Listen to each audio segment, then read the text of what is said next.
ओम नमो भगवते वासुदेवाय। अध्याय 3 कर्मयोग।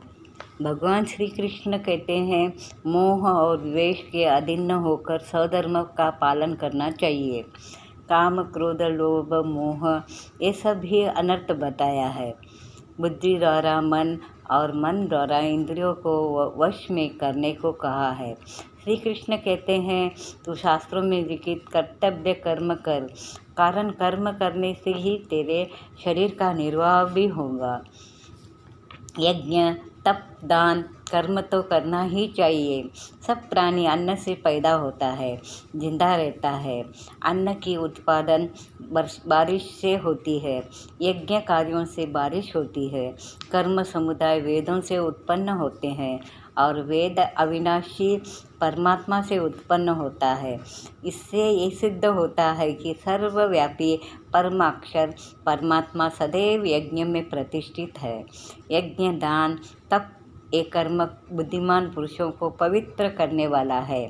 कर्म के फलों को त्याग न करने वाले लोगों को अच्छे, मिश्र और बुरे 3 प्रकार के फलों को मृत्यु के बाद भी भोगना पड़ता है।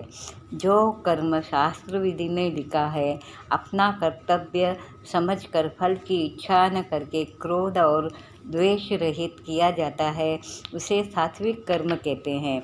मैं करता हूँ ऐसे अभिमान से फल की इच्छा से मनुष्य अत्यंत कष्ट करके जो कर्म करता है, उसे राजस कर्म कहते हैं। जो कर्म परिणाम, हानि, हिंसा और सामर्थ्य इनका विचार किए बिना अज्ञान से प्रारंभ किया जाता है, उसे तामस कर्म कहते हैं। इंद्रियों को स्थूल शरीर से श्रेष्ठ बताया गया है।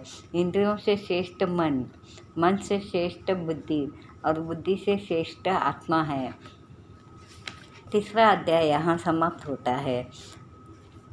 महात्म्य फल स्तुति। जो मनुष्य इस तीसरे अध्याय को पढ़ता है या सुनता है, वह मोह से मुक्त हो जाता है। वह मनुष्य अपने बंधुओं की नरकीय यातनाओं से मुक्त कराता है। उसे अपार धन और स्वर्ग की प्राप्ति होती है।